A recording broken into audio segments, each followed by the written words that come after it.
right, 10. And this is 15, right? Episode 15. Episode 15, okay. yes. 10, 9, 8, 7, 6, 5, 4, 3, 2, 1, 0. Hello, everyone. Welcome back. This is this is Black Smoke Cigar Podcast. That's right. My name is Jamal. Episode 15. That's right. My name is Jamal Jackson. Jamal Action Jackson. With my main man, brother from another mother, Caesar. Caesar. In the house. It's always a pleasure. Episode 15? Episode 15. Wow. Always a pleasure, Caesar. This is a blessing, man. Absolutely, it is a blessing. The other day was episode 3. Episode 3. We're fumbling and bumbling. We're still fumbling and bumbling. Yeah. But episode 15. Yeah, we're moving right along. This is great, man. I'm enjoying That's my brother Jamal right here, man. Brother Caesar. And Caesar, like we always do, we started off with sports. Bring us up to date with what's going on. I'm going to start real quick with soccer. That's my passion. Yes. Do you know Morocco? Oh, dude. Morocco, the country Morocco, made the semifinals of the World Cup. Really? Last World Cup in Qatar. Right.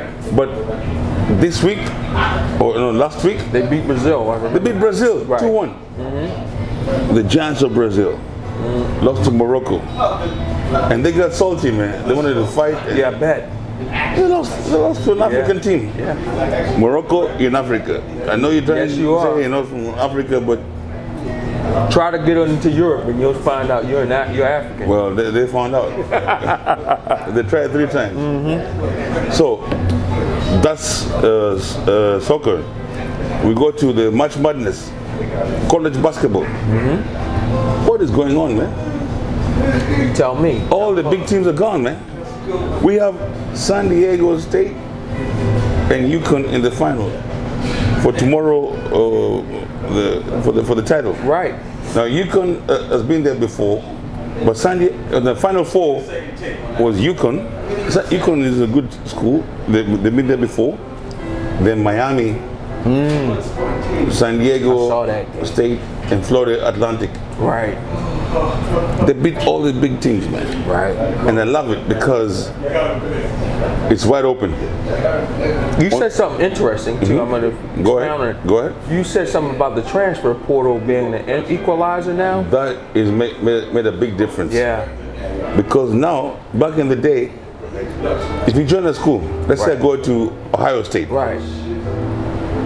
and I don't like this program, Right. I'm stuck there. But now, I can join the transfer portal Right. the following year. Yes.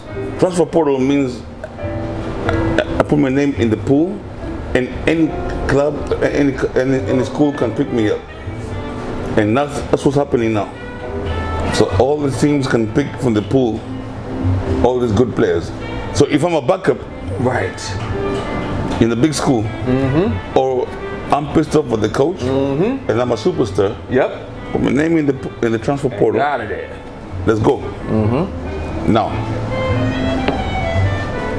you're from Baltimore, right? Yeah, yeah. Born and raised? Born and raised. My man. So you know I gotta ask you, Okay. Lamar Jackson, he gone? Well, he wants to go. I think he's gone. So what do you think, man? That's your city, man. What do you think? Well, it's going to be a huge loss for Baltimore. But I got to stand with Lamar Jackson, man. He got to get his money, man, because as we see nowadays, the teams will cut you at the Yes, sir. of a dime. You got to get your money. You got to get that guaranteed money. Because the NFL is a not-for-long league. That's right. And I You're right. posted up in our chat, I think they're trying to make an example. I mean, sometimes people can try to make an example. I personally have been made an example of. Same, almost similar situation. Similar situation. I was shining too much and I got a little hit of myself. And they cut you back down. Yes, they brought me back down to reality. Good old boys. Good old boys. It was good old boys too. But So you think Lamar is being blackballed? I think so too. me too. I tell you why. Can I tell you why? Yeah. This kid came from college, playing for Baltimore, a defense-oriented team. Yep. No wide receivers. Right. He's never had a number one receiver. Yep, offense has always been terrible. But I think his first year or second year, he was MVP of the league. Unanimous. Yep. That means he got every vote. Nobody voted against him. Right. No Peyton Manning, Tom Brady, Ray Lewis, nobody ever got all 50 votes. Right. Except Lamar. Right. In the history of the NFL. Right. This is just the other day. Right. It wasn't a long time ago. And now, all of a sudden, they don't want to pay him his money. He's like, wait a minute. If Deshaun Watson can get that money. No, Deshaun Watson is different because other dumbass, if Cleveland does a damn move, it doesn't mean Baltimore should do the same damn move. I get it. Can I jump in there and say there's a legal term called precedence, and I agree. Understands. Read Jamarcus Russell. Exactly, precedence. So the precedence was set that, and that's the benchmark. And that's what Lamar is saying. Exactly. That's the benchmark. I got no trouble off the field. I was MVP with no receivers and nothing. Pay me. Show me the money. Pay me. I think it's worth $300 million. I agree because if Deshaun gets 233, Lamar should get 300. I agree with you, and I'm gonna say this: he means so much not only to Baltimore but to the NFL. Look how many Lamar Jackson jerseys have sold since he's done his thing. You seen the fans having signs saying pay him. Pay him. The fans. Look how many kids he's actually inspiring. Influenced. Yep. And it's quantified, so they need to pay him. And I think real quick, the agents. That's the network they have. Right. With the good old boys, owners. They know very well if this YouTube PG, I gotta make it PG for YouTube. Okay. If this brother can pull off a major contract without an agent, it'll be a domino effect. Bryce Young from Alabama, come into the league, he'll be like, I don't want no agent. And all these guys in the league, they'll be like, firing the agents. That's it, man. You're gonna fire the agents. They'll be like, why am I paying the agent $3 million, $4 million, 3% of my contract? Black smoke. See, that's it. Yeah, 3% of my contract. And Lamar didn't pay nobody nothing. See, you just said. I'm gonna save myself $3 million. You just if Lamar can do it, I can do it. So he's NFL, NBA, MLB, NHL. They were like, wait a minute, black, white, Asian, all these players will be like, wait a minute. You just said something truly. Yep. Truly, black smoke cigars. And that's why it's getting blackballed. Yes. They love to pay him. How the hell does? Okay, can I say hell? Yeah, man. Yeah. Go for it. How the freak can the Commanders say we don't need Lamar Jackson? When they get no quarterback, man. Atlanta Falcons, the same owner paid Michael Vick $100 million. Yes. And Lamar Jackson is Michael Vick 2.0. Yes. The minute you say, all the NFL teams, Cowboys, any team, Lamar Jackson is the best quarterback in the league. Any team that signs him, automatically jersey sales, merchandise, ticket sales, seats, and you're gonna go to the Super Bowl. So when they're saying we don't need him, Russ, when they say we don't need him, that's some bullshit.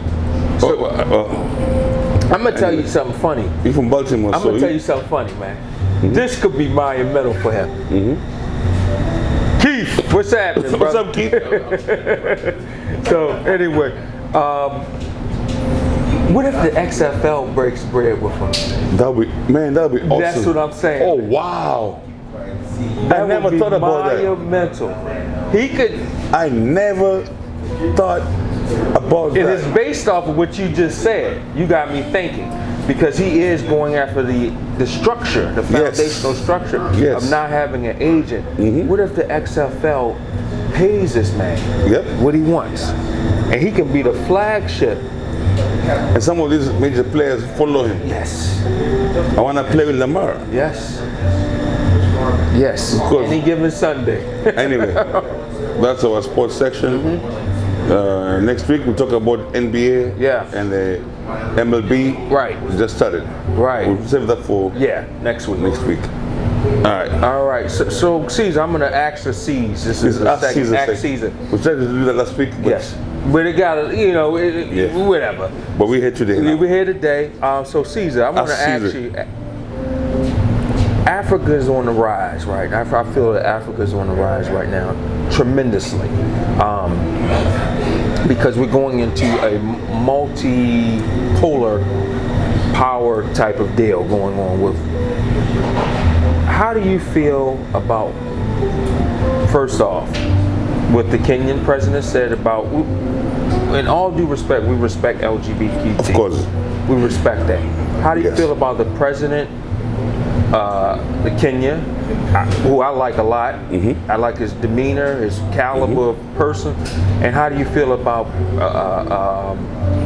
the vice president going to Uganda? Ghana. Kicking up dust. To Ghana. Ghana. Sorry. Yes. Thank you for correcting. Thank you for the two questions. Mm-hmm. So, first of all, I am from Kenya. Mm-hmm. So, that's a good question. That's my new president. We had elections last year. Christian Amanpour, that's her name. Yes. CNN reporter asked him about the LGBT. Yes. And she talked about the human rights based on LGBTQ in Kenya, right? Mm-hmm. So the answer he gave, he said, I'm not against LGBTQ. And he said, America and Kenya have a very good relationship. Yes. And he said, whatever you do in America, that's fine. But he said, I just got elected. Yes. I'm still president-elect. Yes. But the people elected me to create jobs. Yes. Healthcare. Yes. Jobs, healthcare.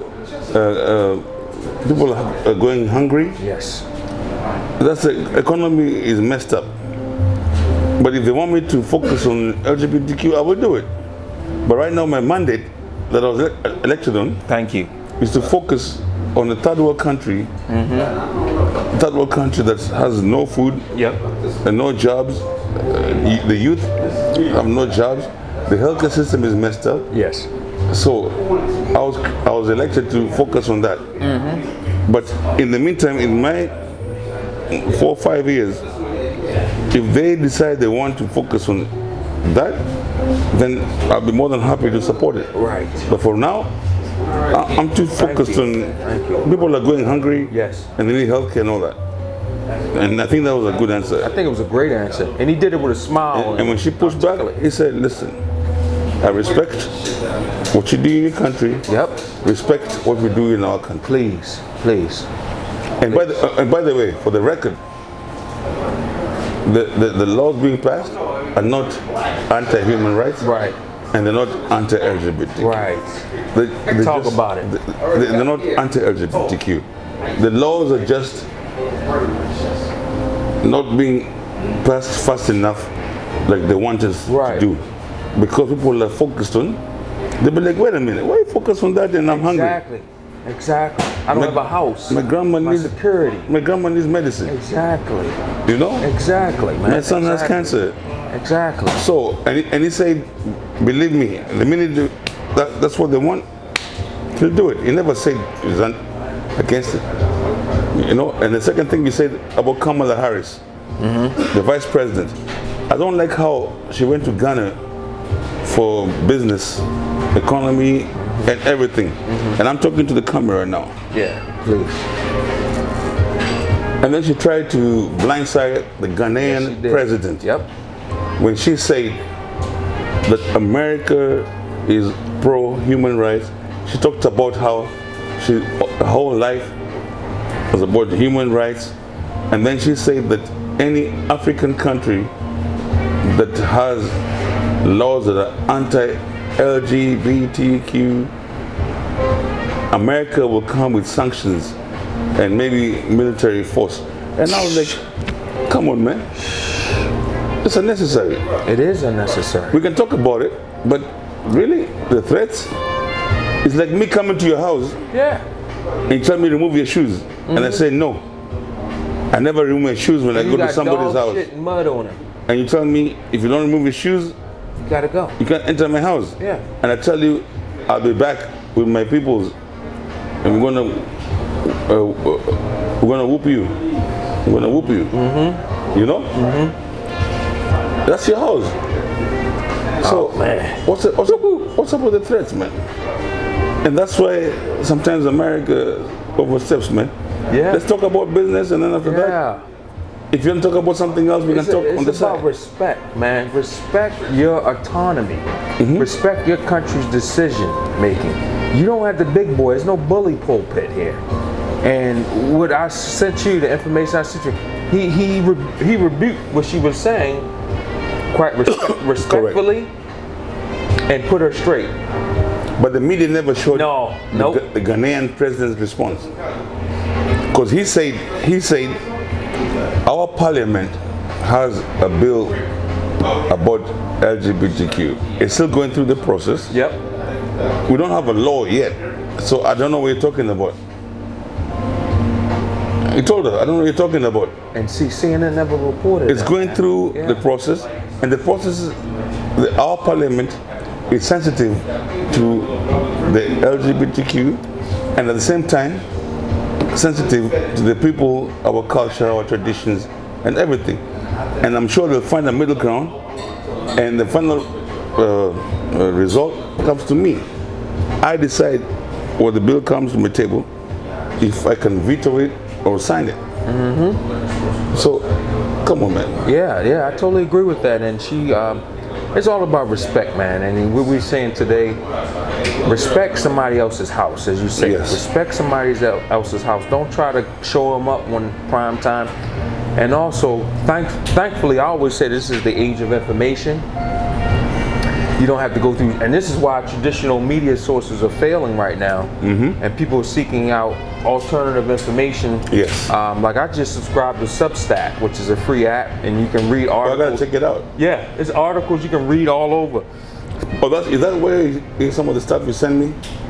Man, because you send me some good stuff. Yeah, man. I've been loving your stuff, man. Because I'm all about information, and I think universally everybody wants security, happiness, and peace of mind, and be able to bring food back to the table for their family. But the stuff you send me, I never see it on main media. Yeah. But it's some good stuff, man. And that's why I say Africa is on the rise, man. Because that's a new frontier. Yeah, it is a new frontier. It's always been a frontier, but I think... I got a question for you, real quick. Sure. We're just two brothers smoking cigars. Talking shit. At Cortez Cigars. Cortez Cigars. Yes, thank you, Cortez. What you smoking, man? Something delicious, Russ. My man Brazil Russ. 60. Yeah, Brazil 60. It was a Brazil 60. Fresh. Cortez Cigars. That's Brazil 60. Delicious. I got the Cuban Churchill. Delicious. Cortez Cigars. Absolutely, man. Thank you, Christian. Thank you, Christian. Cortez, the owner. Yes. Thank you for giving us a platform. Thank you. Cigars. Thank you, and thank you to my man Russ for. I was allowed. I was late today, you know, but we made it happen. We're making it happen. So ask your question. And don't forget CortezCigars.com. CortezCigars.com. You can order online. I got great bundle deals. Yep. The cigars are nice and fresh. They don't have that chemical. All taste. hand rolled. Yes. They don't have that. All hand rolled, they don't have that chemical taste. Like when you go to Davida's and get those cigars and those plastics, and then you got that nasty taste in your mouth after you smoke. You don't have that here. Pure, clean. It's pure. It's straight. Dominican Republic. Exactly. Oh, and we do special events too. Special events, they do special events. So go to CortezCigars.com, book your next event. I've been at an event where I'm selling my sangria at huxspirits.com.